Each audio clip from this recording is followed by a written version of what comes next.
Welcome to My Big Safety Challenge, a podcast all about stories of safety leadership, presented by Dale Carnegie and the Board of Certified Safety Professionals. Jay, special day today. This is season and session 4 of the podcast, the first international guest that we've ever had. And you know her well. Please introduce and let us get to know her also. Thank you, Merle. I am thrilled to introduce Becky Hickman, the Chief Executive Officer for the Royal Society for the Prevention of Accidents, RoSPA, one of the UK's oldest organizations for safety, and just a wonderful, wonderful organization to work with, be a part of, and interact with. So, Becky, we are thrilled to have you with us today, and more as a person than as a CEO is how I look at your presence here on the podcast, because of you know how I feel about you and how others feel about you. So welcome. Thank you so much, both of you. Genuinely an honour. First international guest, no less. Well, I will take that and run with it. Thank you so much. I was thrilled when the opportunity first arose, and having since found out a bit more about the podcast, even more delighted to be here and be a part of these, really interesting conversations that you guys are creating and sharing, which of course is what it's all about, isn't it? It is. So we would like to know a little bit about you, and then tell us about your organization, because probably many of our listeners are not aware of it. Absolutely. So I am the relatively new Chief Executive of RoSPA. So it stands for the Royal Society for the Prevention of Accidents. So like Jay said, we are a UK-based organisation. We are one of the oldest safety organisations and the only one that has a royal patronage. And in fact, that's something that we've had the privilege of having for over 100 years, most recently with His Majesty King Charles. We are a charity, first and foremost. Yes, we were born in London, in the capital of the UK, but we're increasingly global. We have an award scheme that's in over 60 different countries that reaches 7 million different employees. So we have quite a big international footprint. But I think the main thing that listeners might find interesting is that, yes, we do an awful lot of work in the world of occupational safety and health, but RoSPA spans accidents in all areas of your lives. So on your journeys to and from work, whether you're travelling on road or on bike or as a pedestrian, in your lives outside of work, maybe the exciting and even tedious things you get up to the weekend. We're there for you while you're in your home as well. So we really have got a really broad accident prevention mission in the round. So at work, but everywhere else as well. I'm just curious, Becky, are you influencing safety leaders who are influencers, or are you influencing the general population, or how does your organization influence others? Really interesting question, Mel. Largely the former. So largely, if you think about it, we are a small organisation, and by that I mean we've got about, just shy of 90 full-time equivalent employees. So we're a small organisation, but we have a massive mission, a massive remit, and a significant global reach. So if you are a charity and you exist to, in our case, prevent accidents, how do you really do that? Well, you do that by doing the things that you think you can uniquely do, which is convening leaders, which is setting standards, which is influencing, which is driving debate. And you do it with people who are basically official or unofficial ambassadors. So people like Jay would be a perfect example. So somebody in the safety community who's really got the bit between his teeth, who's really passionate about, yes, he's an occupational safety and health professional in his paid for role, but actually he's a safety advocate 24/7, all day, every day. And that's true, Jay. So we are there to work with people like that who can really, live our ideals and, share some of our advice, our expertise, really kind of get on board with what we're trying to do and drive those safety improvements inside work, outside of work, the full range, basically. So I'm just curious. Many people are always interested how someone got involved in the safety role, like you. I mean, as a child, did you look forward to, when people ask you, what do you want to be when you get big? Is that what you wanted to attain? I have To be honest, I suspect it probably wasn't. Yeah, it's interesting, isn't it? There's a poem I know by a British poet, and it references, the decisions we made that we don't remember making. And I think so much of life is like that. Like, surely for most of us, there wasn't a conscious moment, right, this is what I'm going to do. But it is funny how these things work out, isn't it? I mean, for me, I've been at RoSPA for 20 years now, so I said earlier that I'm, relatively new chief executive. I am, but I perhaps should have mentioned I wasn't coming to the role entirely cold, having had the previous 19 and a half years to warm up to it. So I have been at RoSPA for a significant proportion of my working life, but prior to that, I was also an organisation that worked for health and safety. That was a commercial organisation as opposed to a charity, and that was looking just at workplace health and safety. But for me, the thing was, it's about people, isn't it? It's, I think that we're going to spend a significant chunk of our time at work. And how fantastic to find somewhere where you actually believe in what you're doing, whether you work in the third sector or otherwise, whether you believe that you're making a difference.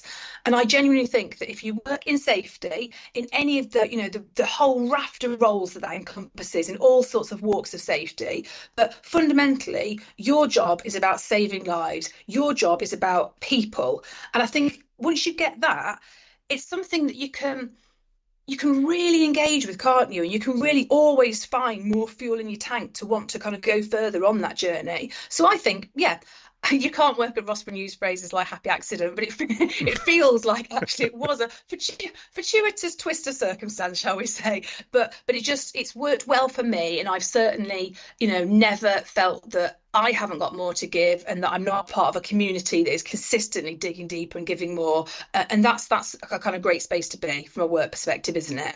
Yes. Now, Jay, you have seen people that got weary, though, through the years of working with people, working with safety and all. I think it'd be great if you'd talk to us some about, and talk to our safety professionals that are listening, Becky, and just remind us some about the view of people. It's easy to forget why we're really doing these things. Could you talk to us some about that? It doesn't surprise me at all, Mel, that you've come across safety professionals or people at other stages in their careers who are feeling that attrition, who are feeling that sense of, can I honestly keep plugging away at this seemingly insurmountable challenge? I think that the jobs that people in this community do are underrepresented in terms of actually the difference that they make. I don't think we claim our saving lives status big enough or bold enough. I don't think we think of ourselves necessarily in that way. And I think within workplaces, quite often the health and safety team isn't from a board level down recognised in that way. And that's a real shame, because there should be so much pride in what this profession does. But because there isn't always, and because fundamentally you are dealing with very difficult situations, you are right on the forefront of big decisions that you literally have to stand by.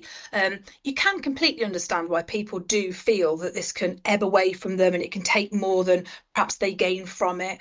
And I feel really fortunate that one of the things that RoSPA is able to do is to reignite that sense of purpose and that sense of pride in the OSH professional community. And I said there's probably two key ways that we do that, and Jay will have his own thoughts on these, but one of them I would definitely say is the very fact of the RoSPA Health and Safety Awards scheme, which has been going for over 60 years, which, as I say, is in over 60 different countries.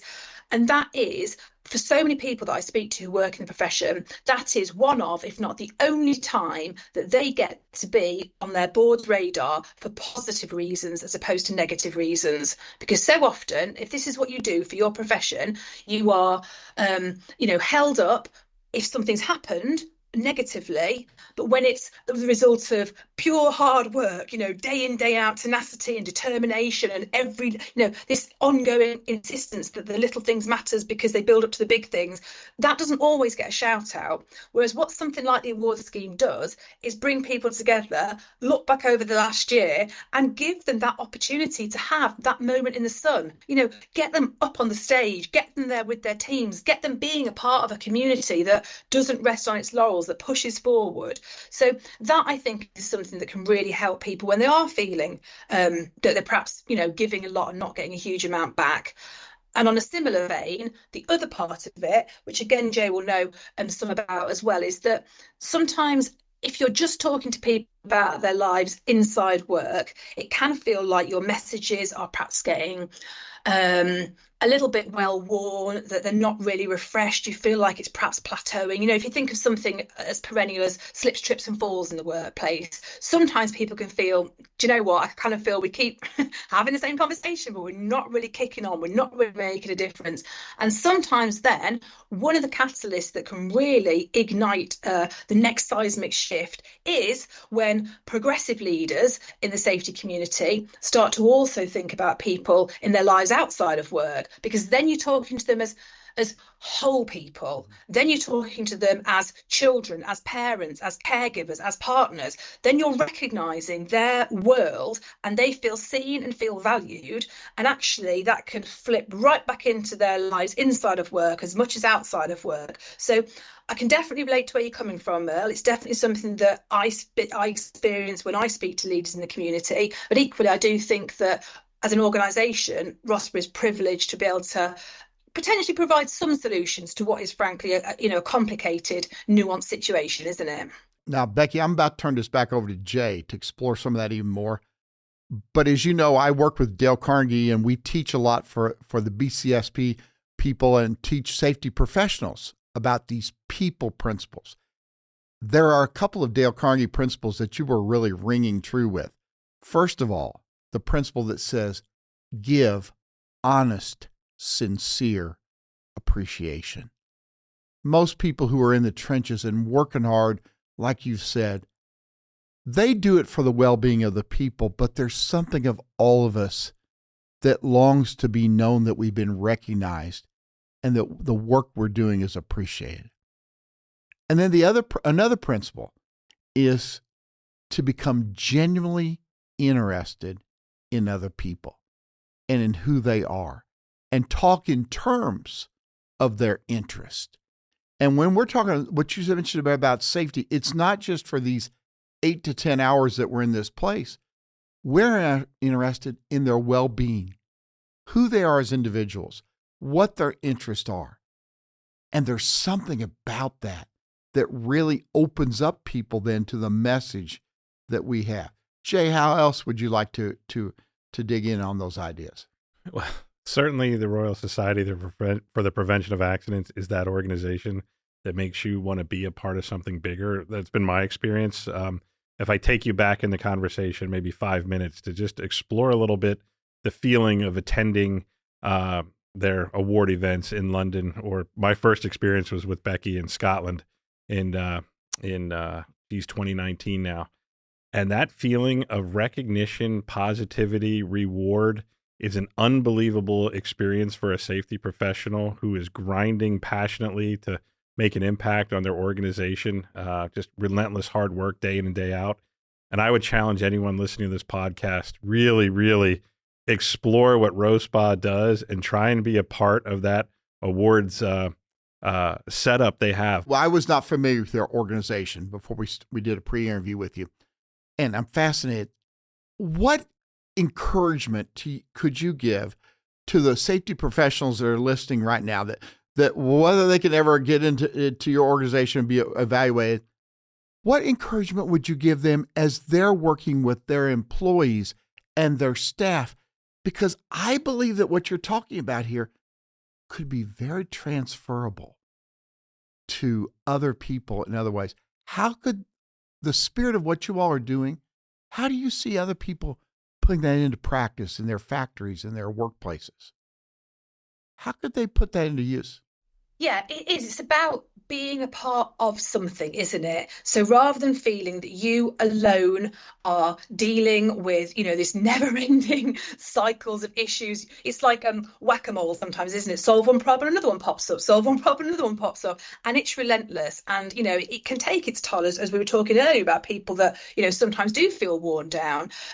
But there are these communities there that if you can lean into them, primarily the RoSPA Award scheme. So Jay's mentioned, the likes of L'Oreal and some of the kind of global entrants who love the scheme and have really run with it. And, with organisations use it for their supply chains and what have you. But at its heart, at its core, this was an award scheme for small SMEs. So this is not something that is for the big boys. This is not something that is unattainable. There's a whole raft of different award levels, bronze, silver, gold, etc. But there's one pinnacle award, which is called the Sir George Earle Trophy Award.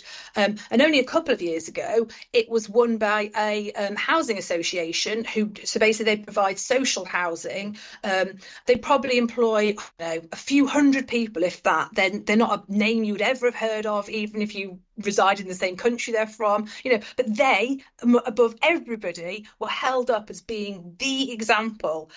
So I would say it's open, it's democratic, it's achievable. And I just think there's so much kind of internal benefit that it helps you think about what you're doing, get the value from the things that you're already doing. And it helps this whole motivation piece as well. And just this kind of just this putting yourself on the map and putting that belief into what you do.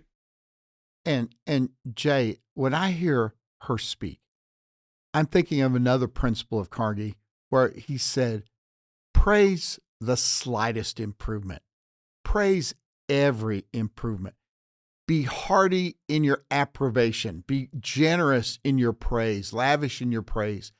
And there is something about people that respond to genuine, sincere appreciation for the big achievements, but even for steps forward.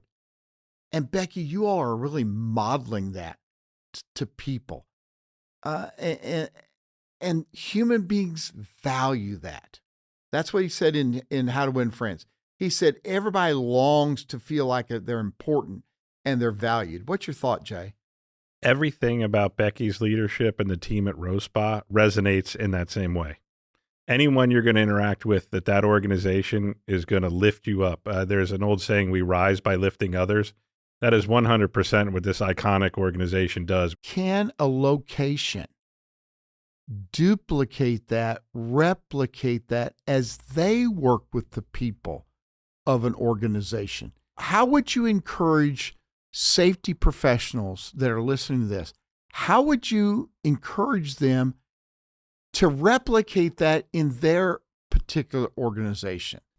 I don't know if it's the same for you guys, but certainly, in the UK, we talk about there being a shortage of, the right people for the right roles. Obviously, we've got an aging population. We increasingly need to value the workers that we've got. And equally, there is a line of thinking that younger generations are looking for something different in their work life, that they, for them, it's not about just turning up and taking a salary and going home. People are looking for good work that is good for them. They are looking to contribute to something. And I do feel that within the safety community, we're really fortunate in that regard, because actually, if people are looking for a career and looking to want to be a part of a team that has genuine purpose and has genuine meaning, whilst also having, a clear defined career path and, real responsibilities and what have you, I don't think you can go far wrong. Genuinely, it would seem to me like the place to want to hang your hat, the place to want to kind of channel your energies. And I think as kind of leaders of safety teams, if we can feel confident in what it is that we're able to provide for those within our teams in terms of a job that really does mean something, a job that is more than just a job that, they can have real pride in. When you look at kind of models of motivation and fundamentally for the successful running of any organisation, you have to find a way for your workforce to feel motivated about what you're trying to achieve. And the commonality for all the models will always be that if you have this shared sense of purpose, something that your workers can really believe in, and it implies just as much for the private sector as it does for the charitable sector. But if people can really believe in the value of what they're doing at work, that's the key, isn't it? That's when it's a game changer from a motivation perspective, and it stops being a 9 to 5 and a turn up, clock in, do what I need to do, go home, and it becomes something much bigger than that. And I feel that on a personal basis, I benefit hugely from work, and I massively believe that exactly that. It is a cliche, but good work is good for people. And I think that it's benefited me enormously in my life, but I think within the whole of the EHS, the OSH community, within the whole of our kind of work world, we have got that opportunity for people to feel that. And there again, another principle, Carnegie said, appeal to the nobler motives. So it's not just the work we do, it's a higher level of helping people, affecting their lives, affecting their children, helping them, interacting with their neighbors. What else are you thinking, Jay? Well, I'm thinking the flip side in our pre-production call, and I learned a lot when Becky described the impact of accidents to people. And I don't know if you remember what you said, Becky, but I was scribbling notes so I could take it for myself and present it as my own. But now that we're on a podcast, I can't. I have to give you all the credit for it. Busted, buddy. Yeah, but do you recall what you said about accidents, how dehumanizing they are and the stress of accidents and what it means to be hurt at work? You want to talk to us some about that? Yeah, I think we were talking, weren't we, Jay, about exactly that, about kind of what motivates us and what drives us. And I was just saying that as somebody who, over the course of these 20 plus years at RoSPA and then, prior work before then, has worked with families who've been directly impacted and, has kind of had to come to this understanding. I'm just so acutely aware that the word accident sounds innocuous, but if you actually think through what we're talking about, by its very definition, an accident tends to be something sudden. It's something that was unexpected. So all those awful, post-event realizations that it was the last time, I didn't get to say goodbye. There's no planning for these things. So I think the fact it's sudden is horrific. Also, when you think of accidents, the very nature of an accident and how it manifests, whether it's a road traffic collision, whether it's a fall from height, it's incredibly, shocking, isn't it? It's the actual impact of that is just immediate and ultimately so traumatic. I also think the other thing about accidents that makes them just so heart-wrenching is that they do statistically disproportionately affect our most vulnerable community members. So our younger children, our under fives, our older family members, our less economically advantaged communities, all of those more vulnerable groups are disproportionately more likely to die as a result of an accident for a whole host of kind of complex and interconnected factors. But I think when you look at all that context, that's what we're talking about here. We're talking about things that can, in an instant, change not just one life, but the reverberations that go down through generations. Because the final thing I'll say about accidents that I personally think is the ultimate cruelty is the very fact that, unlike other awful things that can happen to people, when it's an accident, the fact is it did not have to happen. And I think, again, once you just cognitively process that a bit and think what that means. So, if it is a fatality, of course, not all accidents are fatalities, but say if it is a fatality, the fact that there was a cause of that accident and the accident did not have to happen, doesn't that just make it so hard to live with? Doesn't that just make accepting it almost impossible? And I just think if you just spend a bit of time actually thinking that through, because I don't know if you have quite the same thing in the States, and it's not as bad in the UK as it used to be, but there was for a period of time some sort of derision about the health and safety community, and health and safety was considered a bit of a scapegoat for why things couldn't happen, and characterised as the hard hat brigade who were stopping people doing things that actually there's no reason why they shouldn't go on and do them.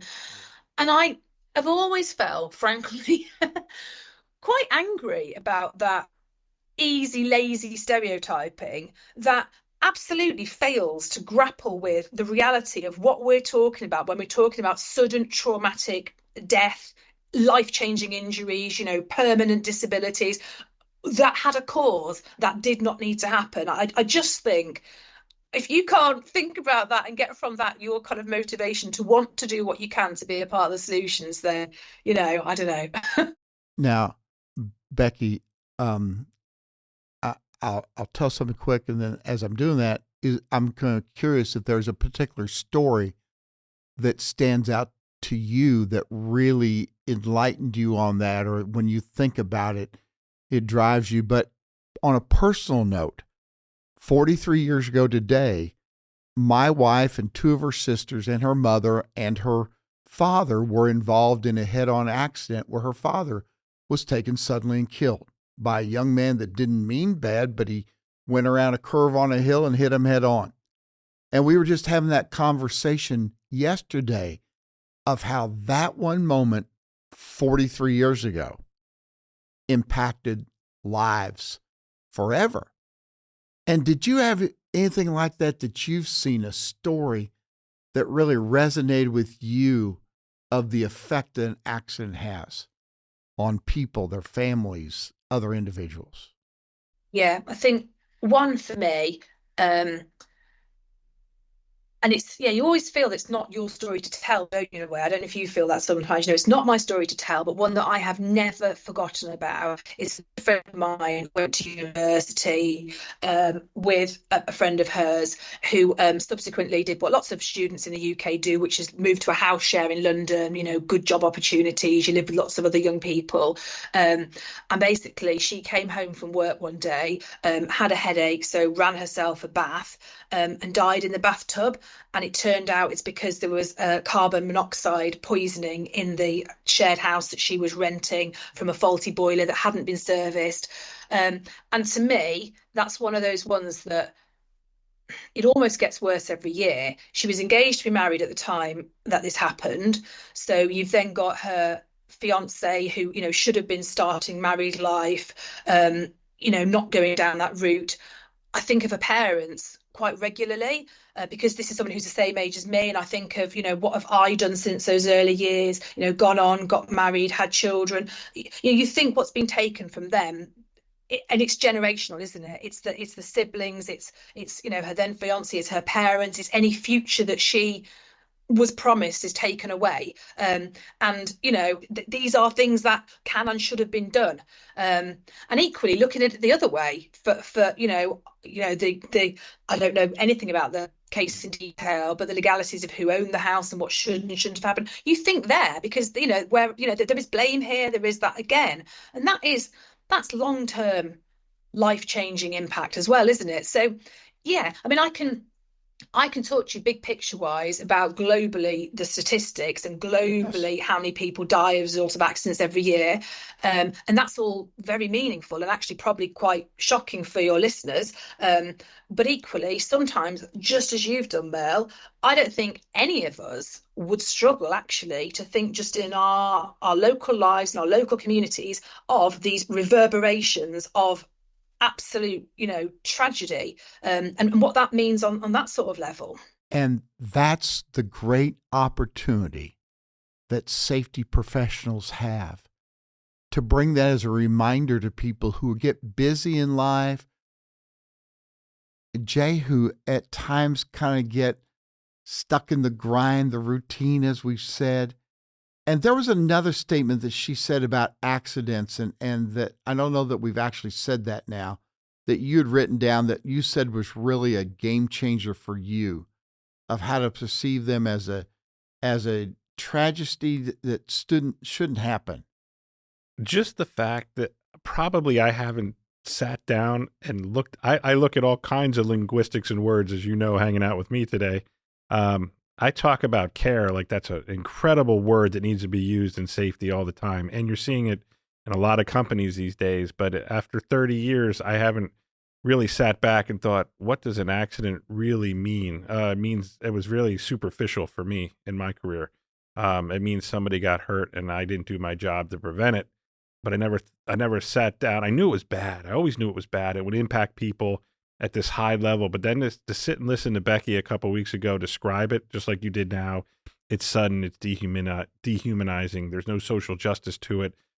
It's stressful. And we went down, it was probably a 5 minutes of listening to you describe what an accident actually feels from a humanistic perspective. It's clear all you think about with safety is people, Becky. That comes across very clearly, and the impact on people, which is probably why the organization you're in is such a perfect match with you. But just to sit back and describe not even what happened, but just the event itself is something that was very eye-opening for me that we should probably spend more time thinking about, but not just us. I think Becky, to her original point or question, what's going on in the United States, we have a lot of that, Becky, where, safety is a safety person's job. They're responsible. You're the safety police. But really, we are just a catalyst to try and get more people involved these days. And the premier organizations, and you probably see this, maybe you can speak to it a little bit more in depth, are when you see these companies coming to visit you and working with you at RoSPA, what are some common traits and characteristics that you see from them that makes them the best at what they do? The thing that I see time and time again is there tends to be one particularly charismatic leader who recognizes that they have the opportunity to do something more than just go through the rote expectations of what the role would require. So often, we find people who, as I say, they are clearly ambassadors for what they do in all walks of their life. So if you're part of their team, you would feel every day that they believe in what you do and that all these small parts contribute to something bigger. And you would feel that you should rightly go in there and hold your head up high and recognise that you're not always going to be, popular. You're not always going to be, recognised more widely. But within your team, within what you're doing, you would have that sense of being a part of something bigger. And we do see that time and time again, just these really kind of engaged individuals.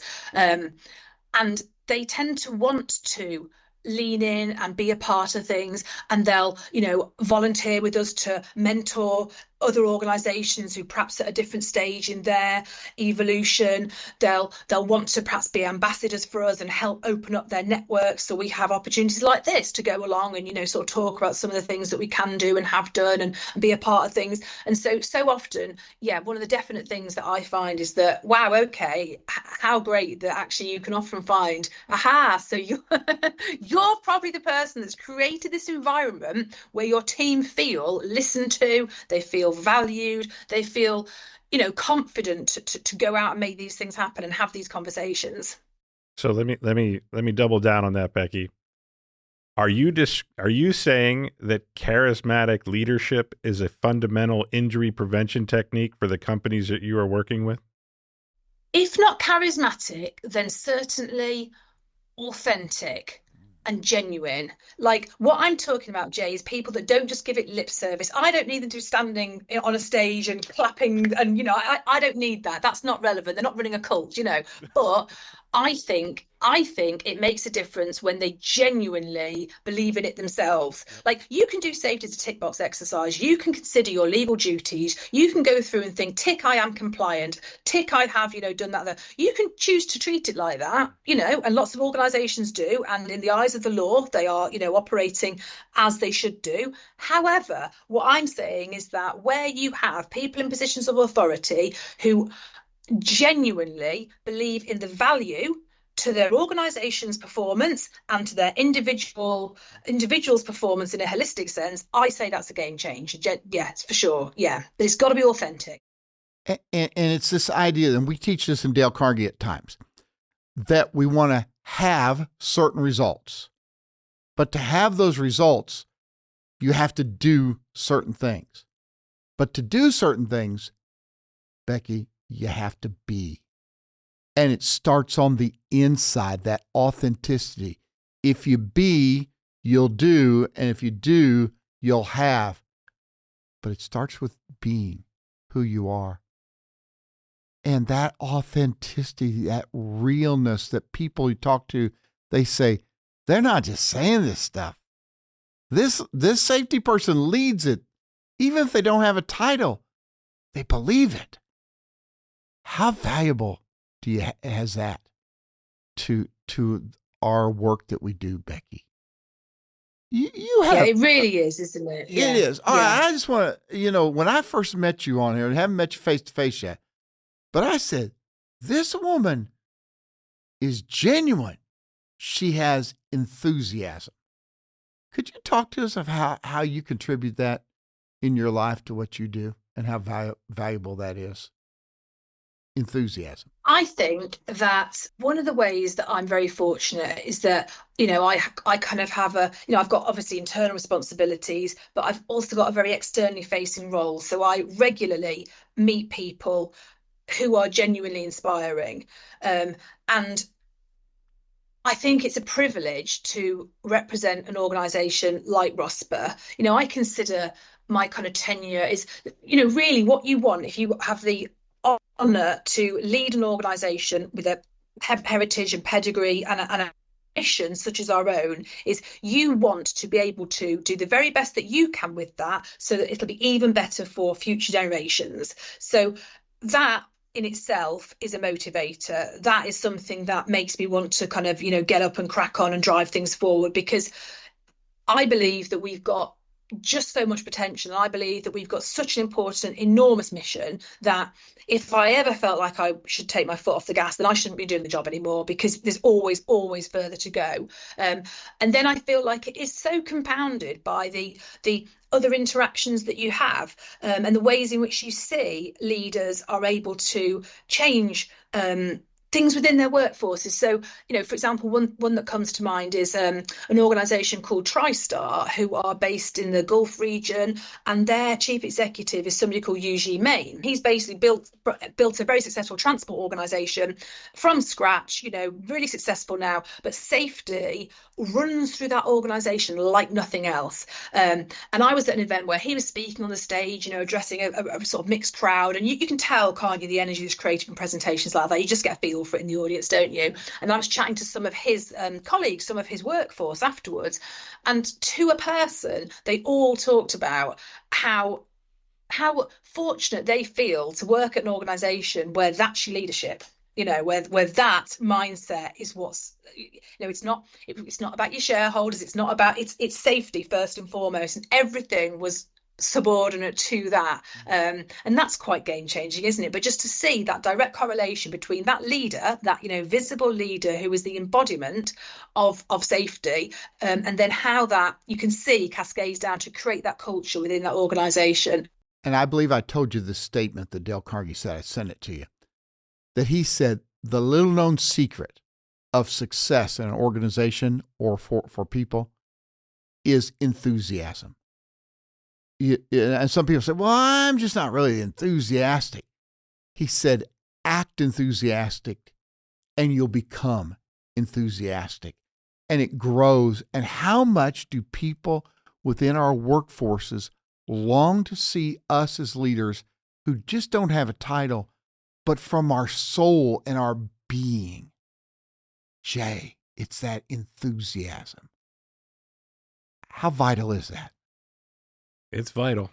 It is vital in our business for sure. Enthusiasm and passion, heart is very important in what we do. Like as what Becky just described, if you would ask that chief executive officer of that company if safety is indeed a differentiator for the company and everything they do, does it add value to performance, to their end of the year numbers, to their, if they're public, to their shareholders? I bet you would say yes, Becky, right?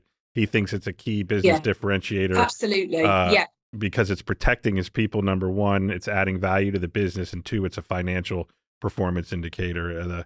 The Harvard Business Review had an article this week about how safety will benefit your business, and it was really an iconic article that I would challenge everybody to read.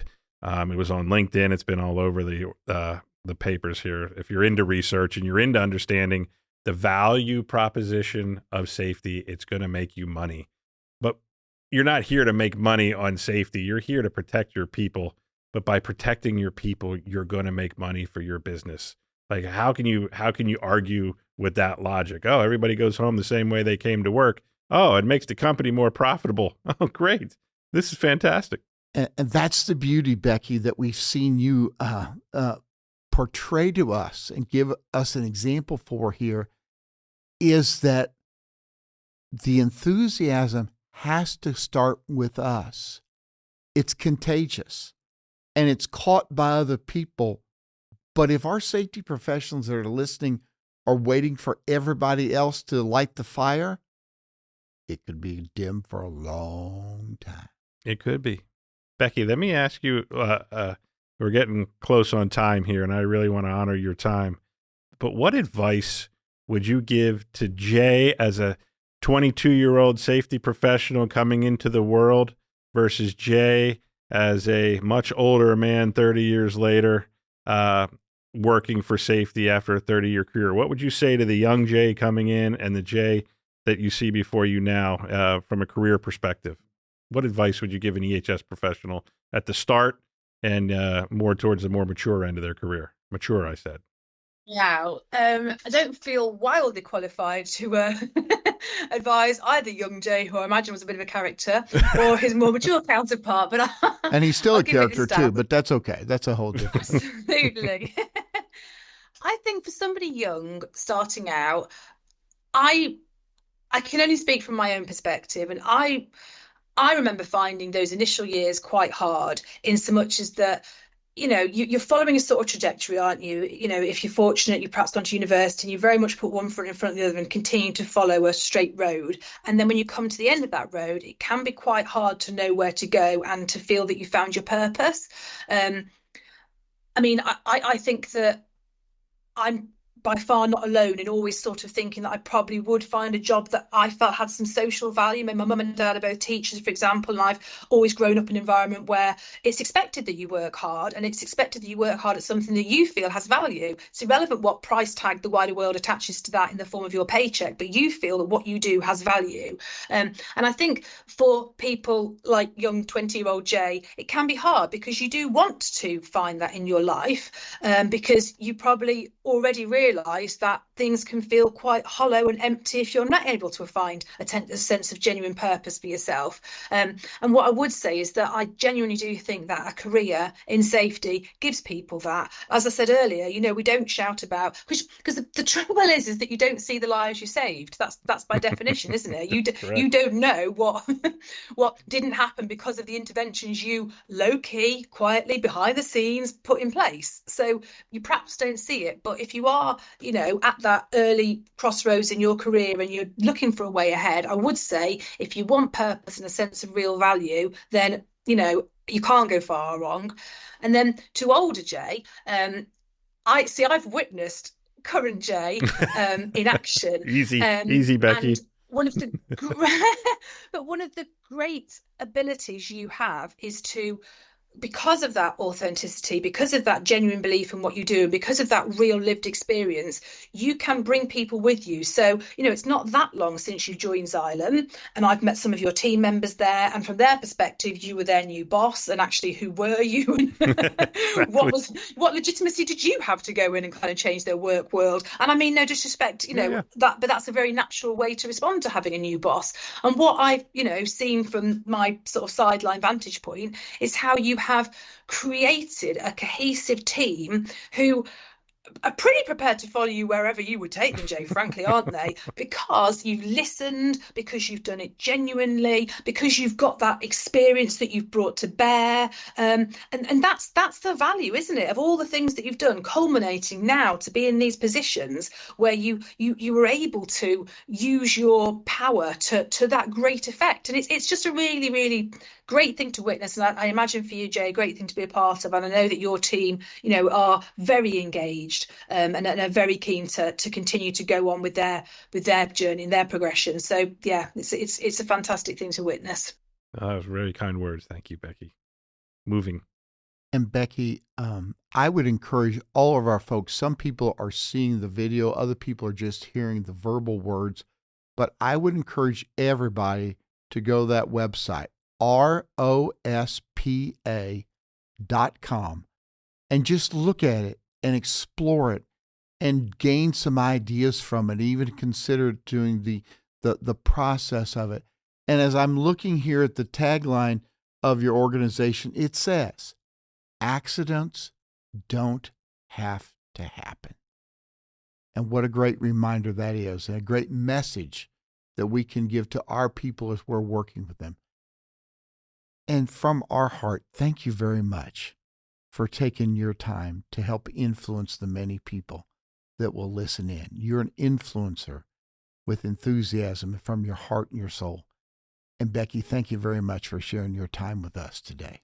Thank you both so much. I've really, really enjoyed it. And thank you to your listeners as well for taking their time. Thank you. Jay, you helped make a great connection there to help introduce us to Becky.